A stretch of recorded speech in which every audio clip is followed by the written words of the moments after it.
Boris Johnson admitted to the hospital.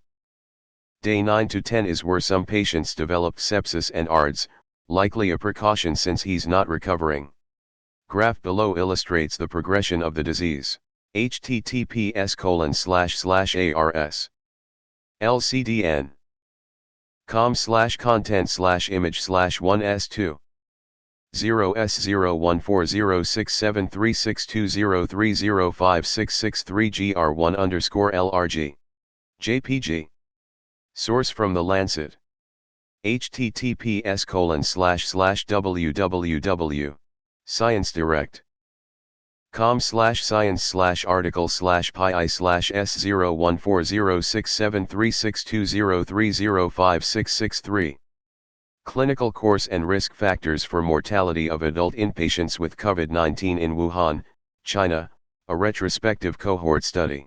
Friday video said he's feeling better and then a day later in hospital. Familiar story with a lot of COVID-19 cases. Hopefully this will at least help people in our country understand just how serious this virus is. No one is beyond its reach. The hospitalization rate of COVID-19 is quite high. This recent paper, https://www. thelanset.com/journal/lanenf/article/PIIS14733099/2023-7/full text, estimates that in Johnson's age group about 8% of all infected people require hospitalization. At the same time, the fatality rate in that age group is estimated to be about 0.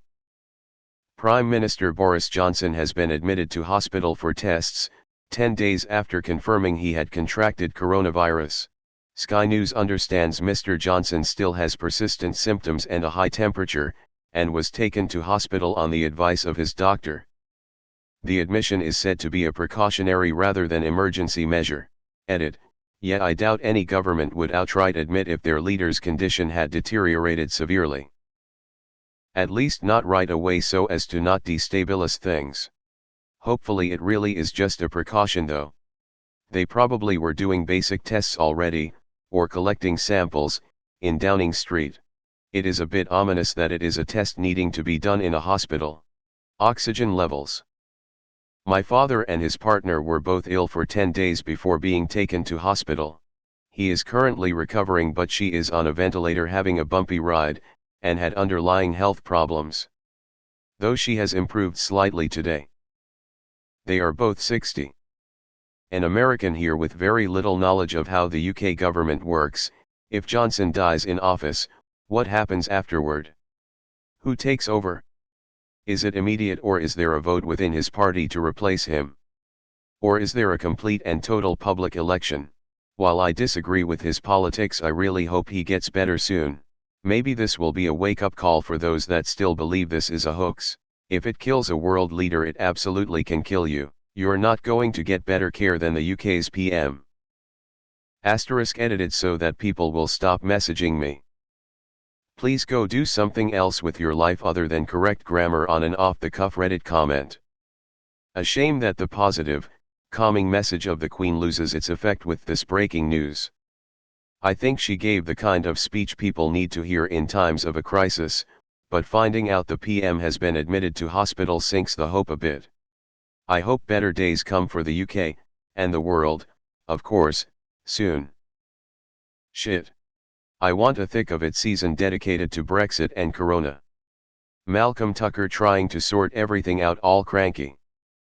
Dang, I miss that show. My uncle just died today and my dad is now on %100, not expected to make it. This shit is real. Please stay home. It is funny how they just suddenly decided to test Trump again and keep him away from others after all this time. You would think after he tested negative the first time, keeping him away from anyone should have been a priority given his age. It shouldn't be that difficult to watch over one guy. In the event of his death, not that I would wish it, Dominic Raab would take over. This should scare anyone. Does this mean Dominic Raab is in charge? Surely, they wouldn't take anybody into hospital unless they absolutely needed it there and then. With the pressure already on London hospitals, the last thing they need is the pressure of security and heaven knows who else.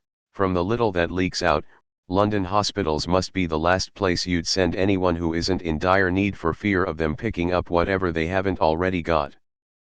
Vague news titles usually mean shit's going down. Just watched BBC 10 o'clock news and they didn't even lead with this. 10 minutes on the Queen's speech first. Definitely downplaying this. Even the Prime Minister with the best healthcare in the UK isn't immune. Hope he pulls through. He hadn't looked great on his videos after being diagnosed. Hopefully it's nothing too serious. This virus is completely indiscriminate. Supposedly just for additional tests, hard to know how serious his condition is now. I hope this is a wake-up call to the seriousness of this. Was the Queen's speech that good? From the BBC article. On Saturday, his pregnant partner Carrie Simons tweeted that she has spent a week in bed with the main symptoms. She said she had not been tested for the virus. I find it really odd that his pregnant wife is still with him. Or if she's not, and is separated from him, why she hasn't been tested yet when they confirmed his infection 10 days ago. That's really strange.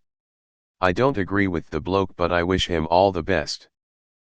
These are bad times for us all.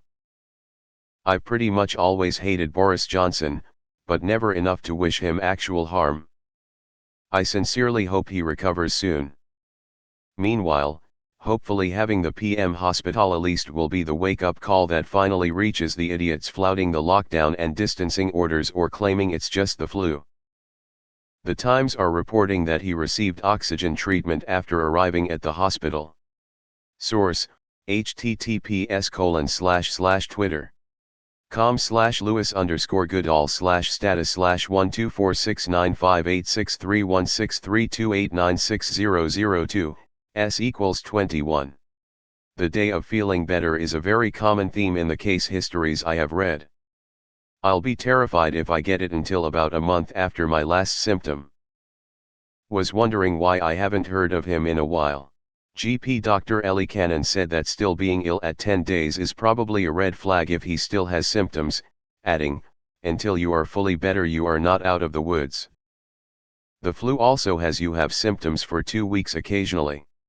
As for now it seems he continues being in charge of government, which makes it seem like this is truly only a precautionary measure. His fiancée is heavily pregnant. I am by no means a Tory, but I hope he is okay for his child's sake. This is quite concerning. He's had symptoms for 10 days, doubt they'd admit him just because he's got a cough and a fever. Must have deteriorated. Edit: to everyone celebrating this, if you think the Prime Minister of the UK dying of COVID-19 is a good thing, then you are a fucking moron and should reassess your moral compass or lack thereof. This is a human being with a family, an unborn child and a right to life as much as anyone here. Edit 2, people replying, especially Americans, seem to be of the opinion that Boris Johnson is hated by the British public. This is categorically wrong. I never voted for the man, but I'm not going to bury my head in the sand and ignore the landslide victory he won, or that his politics, which are not my own, turned out to be popular. Reddit is a bubble that is in no way reflective of reality. The world isn't black and white either, and bears do in fact shit in the woods. Edit 3, I'd Imma head out. Edit 4, morning gents, to everyone replying comparing Boris Johnson to Hitler like that's a rational statement. Congratulations, you're a space cadet. It's nothing. See, I'm gonna shake everyone's hands. I've got COVID-19, but I'm fine. I'm going to the hospital, but it's just a precaution. 7 to 9 days is the window for deterioration. Looks like Johnson has moved into the pneumonia stage. If the Prime Minister dies of this virus, of course I sincerely hope he recovers, regardless of politics. Maybe the British public will start taking this more seriously. Med student here.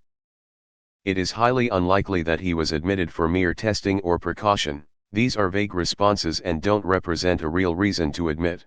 A hospital admission for COVID-19 represents a serious, well-deliberated decision. Many admissions revolve around one central theme: progressive deterioration in the ability to maintain adequate blood oxygen, as a result of declining lung function. Even though he is a VIP, beds are precious ATM, and if your condition is relatively good, we'd much rather have you quarantined at home rather than at the viral ground zero. Mr. Johnson in all likelihood has experienced a decline in his lung function in the past few days and now probably requires supplemental oxygen through nasal cannula. This is a reason to admit. He'll now receive fluids and other supportive measures and be carefully watched for any positive or negative changes.